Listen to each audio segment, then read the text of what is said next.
The unwelcome welcome. The docking clamps engaged with a metallic thud that echoed through the human vessel's hull. Captain Sarah Chen stood at the airlock, adjusting her uniform collar more out of habit than necessity. Behind her, Dr. Marcus Webb was scrolling through his tablet, muttering something about atmospheric composition readings. Lieutenant James Park stood with his hands clasped behind his back, looking like a man waiting for a bus that was already 10 minutes late. Engineer Lisa Torres had her tool bag slung over one shoulder, already eyeing the station's exterior paneling through the porthole with professional skepticism. The Crithian Empire had been insistent about this meeting. 17 messages over 3 months, each one more elaborate than the last, filled with flowery language about humanity's ascension to galactic awareness and the great honor of being received at Zenith Prime, the heart of the empire that had ruled 200 star systems for over 3,000 years. Earth's diplomatic corps had finally agreed, mostly because the messages were becoming annoying. The airlock hissed open, and Sarah stepped through first. She had expected a reception committee. What she got was a spectacle. The docking bay stretched out before them like a cathedral designed by someone who had never heard of restraint. The ceiling soared hundreds of feet overhead, covered in what appeared to be living crystal formations that pulsed with bioluminescent light. Gravity platforms floated at various levels, each one holding clusters of alien dignitaries in elaborate robes and armor. There had to be thousands of them, representing dozens of species, all arranged in perfect geometric formations that probably took weeks to choreograph. At the center of it all stood a massive dais, and on that dais sat High Imperator Vexthor himself, a towering figure with 6 arms, scaled skin that shimmered like oil on water, and a crown that appeared to be made of solidified starlight. Behind him, a holographic display the size of a building showed rotating images of the Empire's greatest achievements, fleets of warships, conquered worlds, architectural marvels, and what looked like superweapons capable of cracking planets. The assembled aliens watched in perfect silence as the human delegation emerged. This was clearly meant to be an overwhelming moment. A carefully orchestrated display designed to make the newcomers understand just how small they were in the grand scheme of galactic civilization. Sarah looked around slowly, taking it all in. Then she turned to Marcus. "Do you think they have coffee here?" Marcus didn't look up from his tablet. "Doubtful. Most species we've encountered can't process caffeine. Might be something similar in the trade district, though." James scanned the massive crowd with professional detachment. Security seems excessive for a diplomatic meeting. Compensating for something, maybe. Lisa was staring at one of the gravity platforms. "Those anti-grav emitters are running inefficiently. See that flicker? Power distribution is all wrong. Give it 6 months and that whole section will fail." Their voices carried in the silence. Somewhere in the assembled crowd, a translator drone caught their words and broadcast them. Sarah could see several aliens exchanging confused glances. This wasn't the reaction they had expected. A being that looked like a floating jellyfish in ornate robes drifted forward, tentacles flowing behind it in what was probably meant to be an impressive display. When it spoke, its voice came through translation devices as deep and resonant, clearly modulated for maximum gravitas. "Welcome, humans of Earth, to Zenith Prime, jewel of the Crithian Empire, seat of the High Imperator, center of galactic civilization. You stand now in the presence of 3,000 years of history, 200 conquered systems, and the culmination of countless species united under one glorious banner. We have brought you here so that you might witness the majesty of—" "Sorry," Sarah interrupted, raising one hand. "Quick question. Where are the bathrooms?" It was a long flight, the jellyfish being froze mid-speech. Its translator device made a small choking sound. Several of the floating dignitaries shifted uncomfortably on their platforms. The facilities are—" The being seemed genuinely thrown off script. "Also," Lisa added, hoisting her tool bag, "we're going to need access to the environmental controls in whatever quarters you're putting us in. Your oxygen mix is fine, but the humidity is way too high. We'll all have respiratory issues by morning if that's not adjusted." "And I'll need lab space," Marcus said, still not looking up. "Preferably something with Class 3 containment. I'm running long-term bacterial cultures and they can't be interrupted." James just stood there, hands still clasped behind his back, looking vaguely patient. High Imperator Vexthor rose from his throne. It was a smooth, practiced movement designed to draw every eye. His 6 arms spread wide, His crown flared with inner light, and when he spoke, his voice boomed through the chamber without need of artificial amplification. Humans, you have been granted the extraordinary privilege of standing before the assembled might of the Crithian Empire. Lesser species have wept at this honor. Warriors have trembled. Poets have lost their ability to form words in the face of such magnificence. And yet you speak of bathrooms? Sarah met his gaze calmly. Yes, sir. It's been 6 hours since our last stop. Biological functions don't really care about magnificence. For a long moment, Vexthor simply stared at her. His scaled face was difficult to read. But Sarah had spent enough time in tense negotiations to recognize controlled fury when she saw it. The entire chamber had gone deathly quiet. Thousands of aliens watched, waiting to see what would happen when someone showed such casual disrespect to the most powerful being in known space. Then Vexthor laughed. It wasn't a pleasant sound. It rolled through the chamber like distant thunder, and several of the smaller aliens actually flinched. Magnificent, he said, his voice dripping with something that might have been amusement or might have been threat.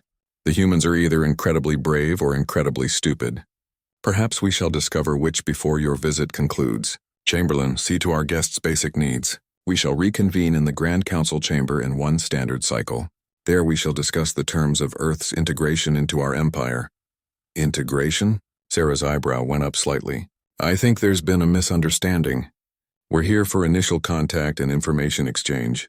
Nobody said anything about integration. Vexthor's smile showed far too many teeth. Of course. How foolish of me. We shall discuss many things, Chamberlain. The jellyfish being drifted forward again, looking flustered. Yes, High Imperator. If the humans would follow me. As they walked through the massive corridors of Zenith Prime, passing architectural wonders that had taken centuries to build, and cultural displays that represented the pinnacle of dozens of civilizations, the human delegation maintained the same tired, slightly bored expressions they had worn stepping off the ship. This place is like a museum, Lisa muttered. Beautiful, sure, but do people actually live here? Everything looks like it's meant to be looked at, not used. Marcus finally glanced up from his tablet. Interesting. The architectural style suggests a culture obsessed with permanence and display. Classic authoritarian aesthetic, designed to make individuals feel small and insignificant. Is it working? James asked dryly. Marcus shrugged. I've seen bigger. Earth has some pretty impressive structures. Besides, the scale doesn't really impress me. Function does, and most of this looks highly impractical.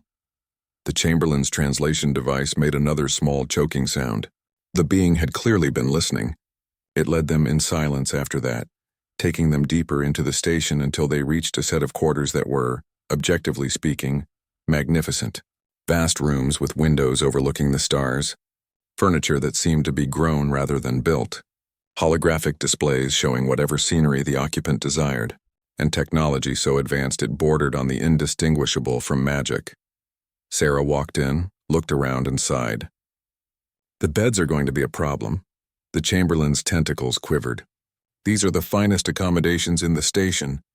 Heads of state they're 3 feet off the ground and curved, Sarah interrupted. Human spines don't work like that. We'll need something flat and lower. Also, these lights are giving me a headache. Can we get normal white lights instead of this purple glow? Lisa was already examining the environmental controls. Temperature regulation is locked. I'll need admin access to adjust it. That is not permitted, the Chamberlain said stiffly. These quarters are perfectly calibrated for... Lisa pulled a small device from her tool bag and pressed it against the control panel. It beeped twice, and suddenly the holographic interface showed a dozen new options. There we go. Dropping humidity by 15% and temperature by 3 degrees. Much better. The Chamberlain's color shifted to something that might have been outrage. You cannot simply... This is highly irregular. I must report this to... Report whatever you want, Sarah said, already pulling off her boots. We'll be in here for the next 8 hours sleeping. Or trying to. Assuming you can get us those proper beds. What time did you say that meeting was? 1 standard cycle. Approximately 9 of your Earth hours. Great, wake us 30 minutes before. And seriously, about the coffee. If you have anything stimulant-based that won't kill us, we'd appreciate it. After the Chamberlain left, clearly flustered and confused, the 4 humans gathered in the common area of their suite. James did a quick sweep with a scanner, then nodded. Surveillance devices in every room, audio and visual. Probably some kind of biological scanners, too. Of course there are, Sarah said, dropping onto one of the uncomfortable curved couches. They want to watch how we react to all this. See if we're intimidated, are we? Marcus asked absently, back to his tablet. Sarah smiled tiredly. Not even a little bit. You know what this reminds me of? That time we had to meet with the UN Security Council. Remember that? All those countries trying to out-prestigious each other. Same energy, different species, Lisa snorted. At least the UN had decent coffee. Elsewhere in the station, in a secure observation room, High Imperator Vexthor watched the humans through the surveillance feeds with growing unease. Around him, his advisors whispered among themselves, clearly disturbed by what they were seeing. They show no fear. One advisor said, no awe. They treated your greeting as an inconvenience. They modified secured technology without permission, another added. They show no respect for our authority or protocols. Vexthor's 6 hands clenched slowly. For 3,000 years, the Empire had operated on a simple principle. Overwhelming displays of power created submission. Every species that came to Zenith Prime for the first time left changed, humbled by the recognition of how small they were in the grand scope of the galaxy. The Crithians had perfected the art of first contact. They knew exactly how to break a species' confidence, how to make them grateful for the Empire's guidance and protection. But the humans hadn't broken. They hadn't even bent. They had looked at 3,000 years of civilization and achievement and been bored. High Imperator, his security chief rumbled, I recommend increasing pressure, make their stay uncomfortable, limit their resources, force them to request assistance once they understand their dependence on our goodwill. No, Vexthor said quietly. That's exactly what they expect. They've studied us. They know how empires work. Any obvious pressure will only reinforce their indifference. Then what do you suggest? Vexthor studied the feed showing Captain Chen lying on the curved couch, eyes closed, looking like she was taking a nap before an unimportant meeting. We show them what happens to species who don't cooperate. We introduce them to the consequences of standing alone in a galaxy ruled by power. One of his advisors shifted nervously. You mean the Vaskar? Yes, tomorrow's council meeting. We'll make sure the human delegation witnesses what happens when a species refuses integration. They'll see what we do to those who think they can maintain independence. The advisors exchanged glances. The Vaskar situation had been brutal, a calculated demonstration of the Empire's willingness to crush resistance. It had kept a dozen other species in line for centuries. Vexthor smiled, showing all his teeth. Let's see how bored the humans remain when they understand what's really at stake. Back in the human quarters, Sarah opened one eye and looked at the ceiling, knowing cameras were watching. She smiled very slightly. Everything was going exactly as Earth's intelligence services had predicted. The Empire was powerful, ancient, and sophisticated. But it had one critical weakness. It had forgotten that not everyone wanted what it was offering. And it had no idea how to deal with people who simply didn't care. She closed her eye again and went back to her nap. Tomorrow would be interesting. The breaking point, the Grand Council chamber, was designed to intimidate. Sarah recognized that the moment the doors opened. It was less a room and more a statement of power carved into architecture. The chamber stretched out in a massive circle, with seating arranged in ascending tiers that rose toward a domed ceiling painted with scenes of conquest and glory. At the center sat a raised platform where the High Imperator's throne dominated everything else. Positioned so that anyone standing before it had to look up, physically humbled by the geometry itself. Representatives from dozens of species filled the tiers, each one wearing ceremonial garb that probably cost more than Sarah's annual salary. The lighting was dramatic, casting shadows and highlights in all the right places to make the powerful look more powerful, and the supplicants look smaller. Sarah walked in wearing the same uniform she'd worn yesterday, boots still scuffed, hair pulled back in a practical ponytail. Marcus followed, tablet in hand, looking around with mild academic interest. James came next, moving with the same unhurried professionalism he'd shown since they arrived.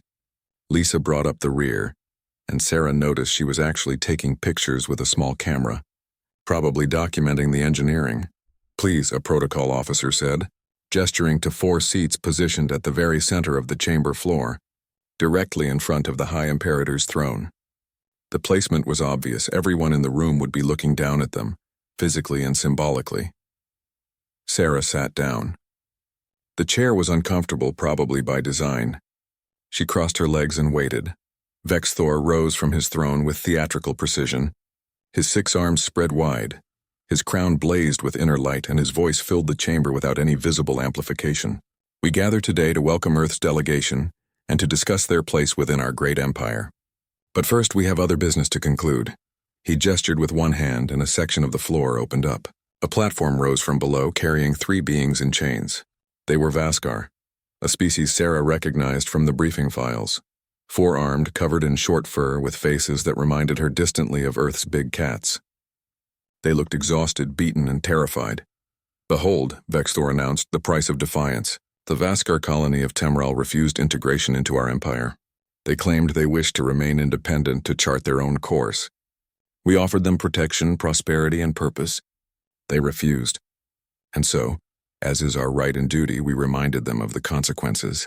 A holographic display activated above the platform, showing footage of what looked like a military bombardment. Cities burning, ships fleeing, populations being rounded up. The images were graphic, clearly chosen for maximum impact. Sarah watched without expression. Beside her, Marcus had put down his tablet and was paying attention for the first time since they'd arrived. The Vaskar of Temral learned a valuable lesson, Vexthor continued. Alone, they were vulnerable, weak, unable to defend themselves against even a fraction of our military might. But now, integrated into our empire, they are protected. They are part of something greater than themselves. They have purpose. One of the chained Vaskar looked up at the hologram showing their world burning. Their face twisted with grief and rage, but they said nothing. They had clearly learned that speaking only brought more pain. Vexthor turned his attention directly to Sarah. This is the galaxy we live in, Captain Chen. It is vast, dangerous, and unforgiving. Independence is not strength. It is isolation. It is vulnerability. Those who stand alone do not stand for long. Sarah met his gaze calmly. Is this the part where you threaten us? A murmur rippled through the assembled dignitaries. Several species shifted uncomfortably in their seats. No one spoke to the High Imperator like that. Vexthor's smile was cold. I threaten no one. I merely educate. Earth is a single planet with primitive, faster-than-light capabilities, and no significant military presence beyond your own solar system. You have what, perhaps a dozen ships capable of interstellar combat? We have fleets that number in the thousands. You have 1 planet. We control 200 star systems. Okay, Sarah said. Vexthor blinked. Okay? You have more ships than us. That's factually accurate. Is there a question attached to this? The High Imperator's 6 hands clenched slightly. The question, Captain, is whether you understand what that means. Whether you comprehend the foolishness of standing alone when you could instead join the greatest civilization the galaxy has ever known. Sarah glanced at Marcus. Do we want to join the greatest civilization the galaxy has ever known? Marcus shrugged. Not particularly. Their bureaucratic efficiency ratings are actually quite poor compared to several other governmental systems we've encountered. Also, their approach to cultural integration seems focused on dominance rather than genuine exchange, which historically leads to long-term instability. Noted. Sarah turned back to Vexthor. We're good, thanks. The silence that followed was profound. Even the Vaskar prisoners looked shocked, though whether it was at the humans' audacity or stupidity was unclear. You refuse? Vexthor's voice had dropped to something dangerous. You see what happens to those who refuse, and still you refuse? We're not refusing anything, Sarah said patiently. You're offering something we don't want. That's not defiance. That's just lack of interest. One of the council members, a being that looked like an upright lizard in golden armor, stood up. You dare to insult the High Imperator's generosity? You dare to suggest that membership in our empire is somehow beneath you? Lisa looked up from her camera. It's not beneath us. It's just not for us. Like, I'm sure it works great for you all, but we're good doing our own thing. Your own thing?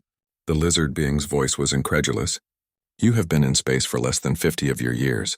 You have barely left your own solar system. You know nothing of the galaxy's dangers. Its complexities, its— Look, James interrupted. Speaking for the first time. We appreciate the concern. Really? but we've been dealing with complex dangers for a few thousand years now. We've got experience with empires too.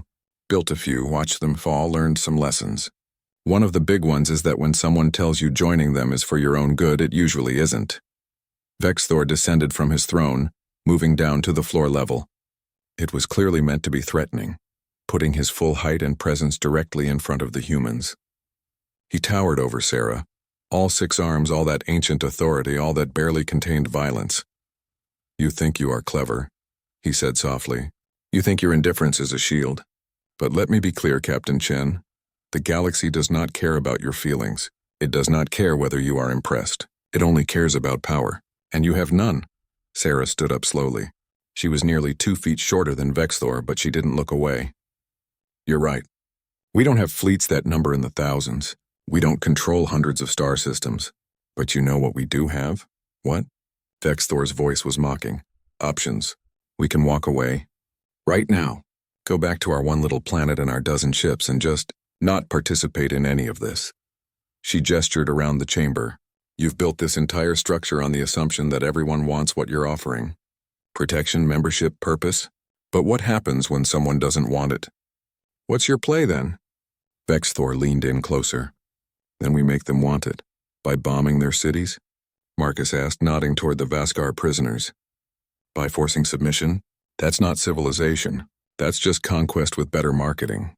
The chamber erupted.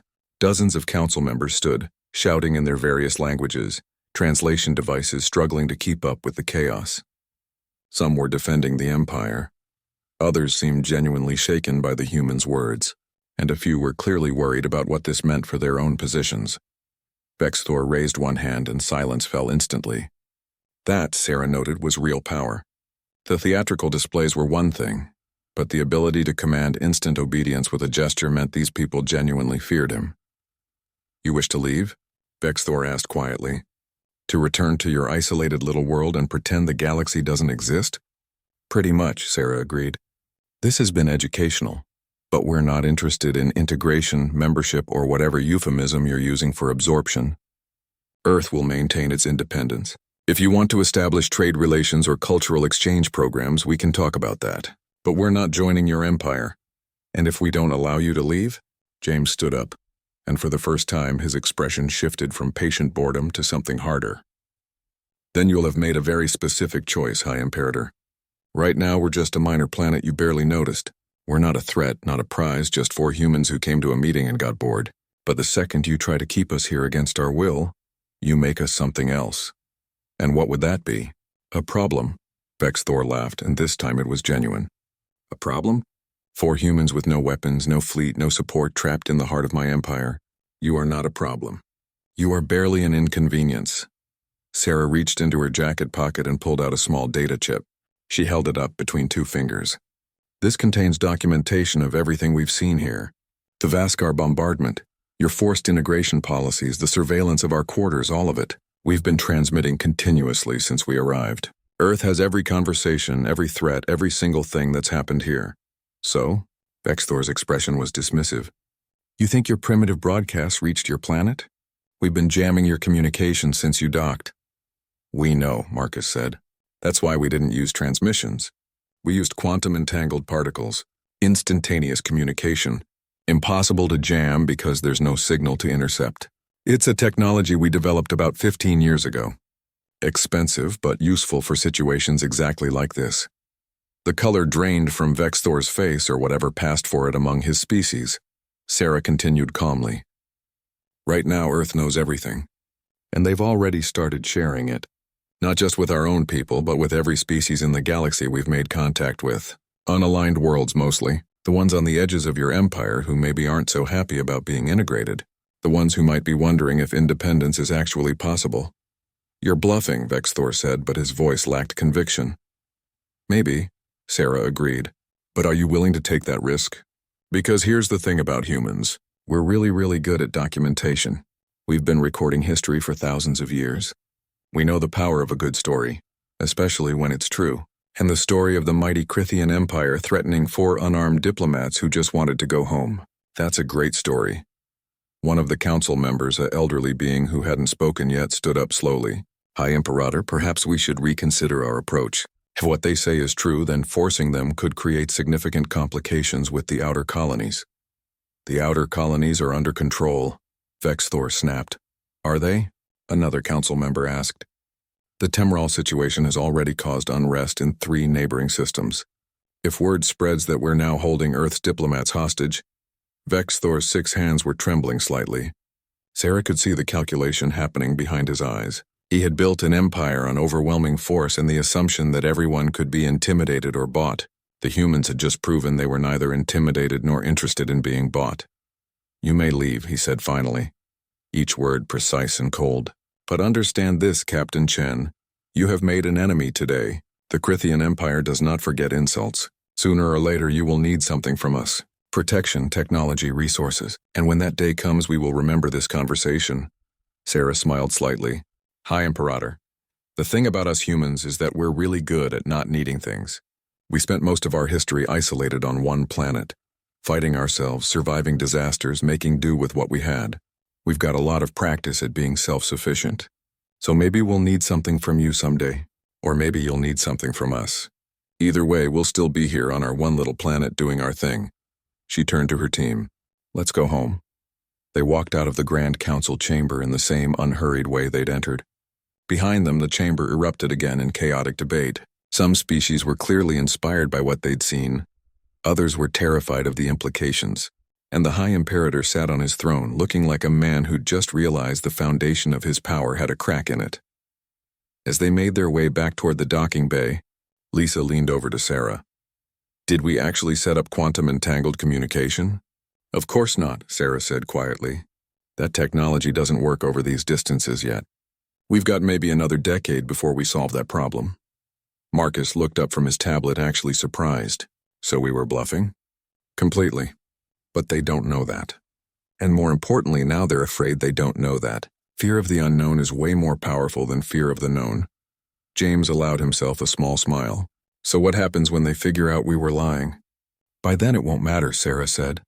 Every species in this part of the galaxy just watched 4 humans walk into the heart of the Crithian Empire, refuse to be intimidated, and walk back out again. That's the story that's going to spread, not whether our technology was real or not. We just proved that the Empire can be defied. That's all it takes. They reached their ship and began the departure sequence. As the docking clamps released and the human vessel pulled away from Zenith Prime, Sarah looked back at the massive station one last time. You know what the funny thing is? She said to no one in particular. We came here thinking we might actually learn something useful. Maybe establish some trade routes, share some technology, make some friends. And instead, Marcus asked. Instead, we learned that the biggest power in the galaxy is just as scared and insecure as every other empire we've ever encountered. They just have better special effects. The ship turned and accelerated, leaving the Crithian Empire behind. On the station, High Imperator Vexthor watched them go from his observation deck, 6 hands clenched, mind racing through implications and consequences. For 3,000 years, the Empire had been built on a simple truth. Power demanded respect, and respect ensured compliance. But the humans had just introduced a new variable into that equation. Indifference. They hadn't fought the Empire. They hadn't tried to overthrow it or expose it or undermine it. They had simply looked at 3,000 years of achievement and said, no thanks. And somehow, that was more dangerous than any fleet, any weapon, any act of rebellion could ever be. Because if the humans could refuse, others might too. And if enough species decided they didn't need the Empire's protection, didn't want its membership, didn't care about its threats, then what was the Empire really? Except a very expensive collection of buildings and an increasingly irrelevant hierarchy? Vexthor turned away from the window, his reflection staring back at him in the polished surfaces of his observation deck. For the first time in his very long life, he felt something he hadn't experienced in centuries. Doubt. And somewhere in the outer colonies, on a dozen worlds that had long since stopped believing in the possibility of independence, word was already spreading about 4 humans who had walked into the lion's den and walked back out because they simply didn't care about the lion's roar. The galaxy was about to get a lot more complicated.